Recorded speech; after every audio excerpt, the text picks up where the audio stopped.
తెలంగాణ జాతరలు కాకుండా తెలంగాణకి సంబంధించిన ఫెస్టివల్స్ మీద కూడా క్వశ్చన్స్ వస్తాయి కల్చర్లో. నేను ఒక 3-4 ఇంపార్టెంట్ పాయింట్స్ చెప్తాను దీని మీద. ఎలాంటి క్వశ్చన్స్ వస్తాయంటే, ఇప్పుడు మనము కొన్ని పండుగలు చాలా డిఫరెంట్గా చేసుకుంటాం, మన కల్చర్ డిఫరెంట్గా ఉంటుంది. ఉదాహరణకి బతుకమ్మ, బోనాలు అసలు ఎక్కడ చేయరు, మనమే చేసుకుంటాం. సో బతుకమ్మకి బోనాలకు సంబంధించి ఏ రోజు చేస్తారు, వాటి విశిష్టత ఏంటి, ఏమేం పదార్థాలు వాడతారు, ప్రసాదాలు ఏమేం పెడతారు, బోనాలు ఎక్కడ మొదలవుతాయి, 4 వీక్స్ అవుతాయి కాబట్టి ఫస్ట్ వీక్ ఎక్కడ, సెకండ్ వీక్ ఎక్కడ, థర్డ్ వీక్ ఎక్కడ, ఫోర్త్ వీక్ ఎక్కడ, ఇట్లాంటి క్వశ్చన్స్ బాగా అడుగుతారు. బతుకమ్మకు సంబంధించి మనకు 8 days పేర్లు అడిగే ఛాన్సెస్ ఉంటాయి, ఏ రోజు ఏది ప్రసాదం లాగా నైవేద్యం లాగా పెడతారు, ఇట్లాంటివి అడుగుతారు. ఇవి కాకుండా యూజువల్గా ముస్లిం ఫెస్టివల్స్కి రిలేటెడ్ కూడా క్వశ్చన్స్ అడుగుతున్నారు. ఎట్లా అడుగుతున్నారంటే, రంజాన్ అప్పుడు మనము జగ్నేకి రాత్ అని అంటారు, అంటే వాళ్ళు నైట్ అంతా ప్రేయర్ చేసుకుంటూ ఉంటారు. ఆ రోజుని రంజాన్ మంత్లో ఏ రోజు చేస్తారు, మనకి హిందూ క్యాలెండర్ ఉన్నట్టు ముస్లిమ్స్కి ఇస్లామిక్ క్యాలెండర్ ఉంటుంది. ఆ ఇస్లామిక్ క్యాలెండర్లో రంజాన్ ఏ మంత్, మిలాదున్ నబీ ఏ మంత్లో సెలబ్రేట్ చేస్తారు, బక్రీద్ ఏ మంత్లో సెలబ్రేట్ చేస్తారు, ఇట్లాంటి క్వశ్చన్స్ బాగా అడుగుతారు. సో ముస్లిం ఫెస్టివల్స్ మీద కూడా కొంచెం అవగాహన, అంటే మీరు దానికి ఇప్పుడు ఇన్డెప్త్ పోయి చదవాల్సిన పని లేదు, నేను చెప్పిన 4-5 పాయింట్స్. అండ్ రంజాన్ అప్పుడు 2 రకాల దానాలు చేస్తారు, ఒకటేమో క్యాష్, ఇంకొకటేమో కైండ్, పదార్థాలు దానాలు చేస్తారు. ఆ క్యాష్ దానాన్ని ఏమంటారు, పదార్థాల దానాన్ని ఏమంటారు, ఇట్లాంటి క్వశ్చన్స్ అడుగుతారు.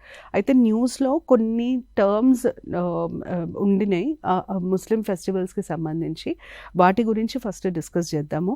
ఈ షహాదత్ హజరత్ అలీ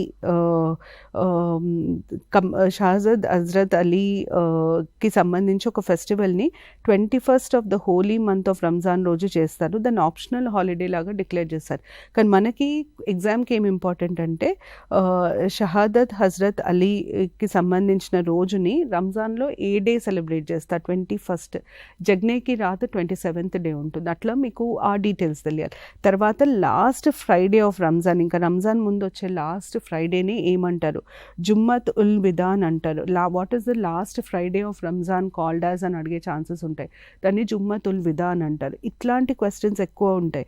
దాని తర్వాత షబ్ ఏ బరాత్ ఏ రోజు అబ్జర్వ్ చేస్తారు, 15th of షబన్, ఇది మనకు అవసరం లేదు కానీ 8th month ఆఫ్ ఇస్లామిక్ క్యాలెండర్లో షబ్ ఏ బరాత్ని అబ్జర్వ్ చేస్తారు. దీన్ని నైట్ ఆఫ్ ఫర్గివ్నెస్ అని కూడా అంటారు.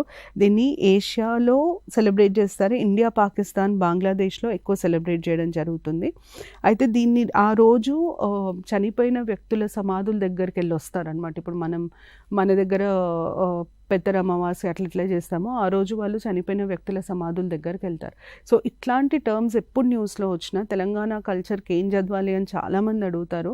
నేను లాస్ట్, అంటే ఇప్పుడు మనకి టీఎస్పీఎస్సీ ఫామ్ అయిన తర్వాత ఇది ఫస్ట్ పేపర్ కాబట్టి చెప్పలేము, కానీ లాస్ట్ టైం అయితే న్యూస్లో ఉన్న పదాల మీద క్వశ్చన్స్ అడిగారు, అందుకనే వీటిని స్పెసిఫిక్గా కలెక్ట్ చేయడం జరిగింది.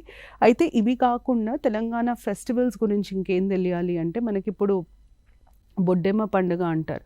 సో బతుకమ్మ ఎప్పుడు జరుగుతుంది, బొడ్డెమ్మ ఎప్పుడు జరుగుతుంది, ఆ క్రొనాలజీ తెలియాలి. దాని తర్వాత మనకు సదర్ ఏ ఫెస్టివల్ తర్వాత జరుగుతుంది, దివాళీ తర్వాత సదర్ జరుగుతుంది. దాని తర్వాత మనకి దొంతులు అంటారు, దీపావళికి తెలంగాణలో బొమ్మల కొలువులో కుండలు పెడతారు, ఆ కుండల్ని మనం దొంతులు అంటాం. సో ఆ దొంతులు ఏ ఫెస్టివల్కి సంబంధించింది, ఇట్లాంటి కొన్ని డీటెయిల్స్, అంటే ఇవన్నీ ఒక బుక్ చదివితే రావు, మనం మామూలుగా అబ్జర్వ్ చేస్తే మన కల్చర్లో ఇవి భాగం కాబట్టి ఇట్లాంటి క్వశ్చన్స్ అడిగే ఛాన్సెస్ ఉంటాయి.